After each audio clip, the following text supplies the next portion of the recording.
YSR Congress party విద్యార్థి మరియు యువజన విభాగం ఆధ్వర్యంలో చేపట్టిన చెలో మెడికల్ కాలేజ్ కార్యక్రమాన్ని అడ్డుకొని పోలీసులు హౌస్ అరెస్ట్ చేయడం జరిగింది. ఏదైతే కూటమి ప్రభుత్వం వాళ్ళు జగన్మోహన్ రెడ్డి గారు ప్రారంభించినటువంటి 17 ప్రభుత్వ మెడికల్ కాలేజీలను ప్రైవేట్ పరం చేయాలని చూస్తున్నారో దానికి వ్యతిరేకంగా మేము చేపట్టినటువంటి ఈ నిరసన కార్యక్రమము, దాన్ని పోలీసులు అడ్డుకోవడం, ఈ కూటమి ప్రభుత్వం అడ్డుకోవడం నిజంగానే చాలా బాధాకరం. దానికి వాళ్ళు చెప్తున్నటువంటి రీజన్ ఏమరా అంటే పిల్లలకు పరీక్షలు ఉన్నాయి, ఆ పరీక్షలు డిస్టర్బ్ కాకూడదనే ఉద్దేశంతోనే మీకు పర్మిషన్ని రిజెక్ట్ చేయడం జరిగిందని చెప్తున్నారు. కానీ ఎగ్జామ్ ఉండేది మధ్యాహ్నం 12:30 వరకు, 1 గంట వరకు. ఒకవేళ వాళ్ళ అనుమతి ఇవ్వాలనుకుంటే ఆ తర్వాత అయినా కూడా ఇచ్చింటే మేము కూడా ప్రశాంతంగా వెళ్ళి శాంతియుత వాతావరణంలో మా నిరసన తెలపాలని అనుకున్నాం. ఎందుకంటే గవర్నమెంట్ కాలేజ్ కానీ గవర్నమెంట్ హాస్పిటల్ అనేది కానీ ప్రభుత్వం ప్రజల యొక్క ఆస్తి. దాన్ని ఈరోజు ప్రైవేట్ పరం చేసినా కూడా రాష్ట్రంలో ఏ ఒక్కరూ మాట్లాడకూడదు. అది డాక్టర్లైనా మాట్లాడకూడదు, సామాన్య జనాలైనా మాట్లాడకూడదు, విద్యార్థులైనా మాట్లాడకూడదు, ఎవరు కూడా మాట్లాడకూడదు. మీరు ఎన్ని మాట్లాడినా కూడా మేము లెక్కలోకి పెట్టమనే ఉద్దేశంతో వాళ్ళు నిన్ననే టెండర్స్ కూడా కాల్ చేయడం జరిగింది. కాబట్టి ఈరోజు వాళ్ళు టెండర్స్ కాల్ చేయొచ్చు. కానీ రాష్ట్ర ప్రజలను మేము కోరుకుంటున్న విషయం ఏమిరా అంటే ఈ 17 మెడికల్ కాలేజీల కోసం ఆలోచన మాదే, ఆచరణ మాదే, భూమి సమీకరించింది మేమే, భూమి సేకరించింది మేమే, నిధులు సమీకరించింది మేమే.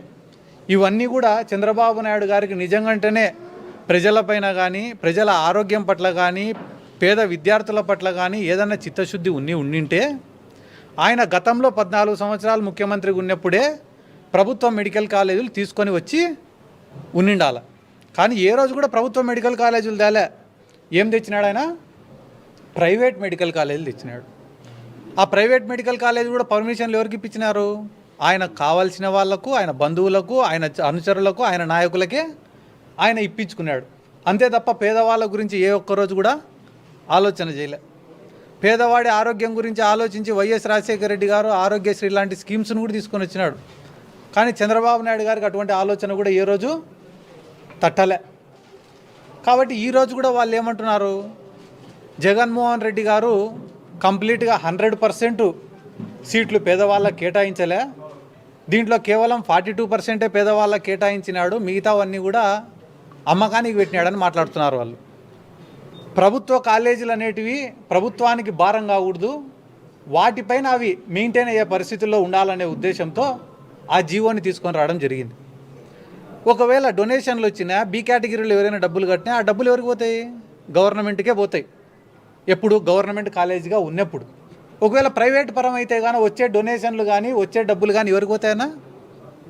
ప్రైవేట్ ఓన్ జేబులోకే పోతాయి. గవర్నమెంట్కి వస్తాయా? రావు. ఎందుకు? 8,000 కోట్లు ఖర్చు పెట్టేదానికి ఒక 5,000 కోట్లు 6,000 కోట్లు ఖర్చు పెట్టేదానికి ప్రభుత్వం దగ్గర డబ్బులు లేవంట. అమరావతి ఘటనగా లక్షల కోట్ల డబ్బులు ఉన్నాయంట. కానీ పేదవాని ఆరోగ్యం బాగు చేసే హాస్పిటళ్ళు కట్టడానికి, పేద విద్యార్థుల్ని చదివించేదానికి, కాలేజీలు కట్టడానికి మాత్రం 5,000 కోట్లు 6,000 కోట్ల డబ్బులు లేవంట. సెంట్రల్ గవర్నమెంట్తో ఫైనాన్షియల్ టైఅప్స్ కూడా అయిపోయినాయి, అగ్రిమెంట్లు కూడా అయిపోయినాయి. వాటిని కంటిన్యూ చేస్తే 17 మెడికల్ కాలేజీలు పూర్తయితే జగన్మోహన్ రెడ్డి గారి బ్రాండ్, జగన్మోహన్ రెడ్డి గారి పేరు ఈ రాష్ట్ర చరిత్రలో నిలిచిపోతుందని ఒకటే ఒక్క ఉద్దేశంతో, ఆయన పేరును చెరిపేయాలనే ఉద్దేశంతో ఈరోజు ఈ ప్రభుత్వ మెడికల్ కాలేజీలను ప్రైవేట్ పరం చేస్తున్నారు. అసలు గవర్నమెంట్ కాలేజీలు గొప్పవే, ప్రైవేట్ కాలేజీలు గొప్పవే? దీనికి సమాధానం నేనో మీరో ఎవరో ఒకరు చెప్పాల్సిన అవసరం లేదన్నా. ఎవరైనా కూడా ఎంబీబీఎస్ బైపీసీ రాసిన తర్వాత, ఎవడైనా కూడా ఎంబీబీఎస్ ఎంట్రన్స్ ఎగ్జామ్ రాసిన తర్వాత వాళ్ళ కౌన్సిలింగ్కి పోతే టాప్ మోస్ట్ కాలేజీలు ఏముంటాయన్నా? గవర్నమెంట్ కాలేజీలు ఉంటాయి. బెస్ట్ ర్యాంక్ వచ్చిన వాళ్ళకు, మెరిట్ మార్క్స్ వచ్చిన వాళ్ళకు ఫస్ట్ ఎక్కడ సీటు కేటాయిస్తారు? గవర్నమెంట్ కాలేజీలో సీటు కేటాయిస్తారు. ఎవరికైనా తక్కువ మార్కులు వస్తేనో, తక్కువ ర్యాంక్ వస్తేనో లాస్ట్ మిగిలిపోయిన ప్రైవేట్ కాలేజీలలో వాళ్ళని అకామిడేట్ చేస్తారు.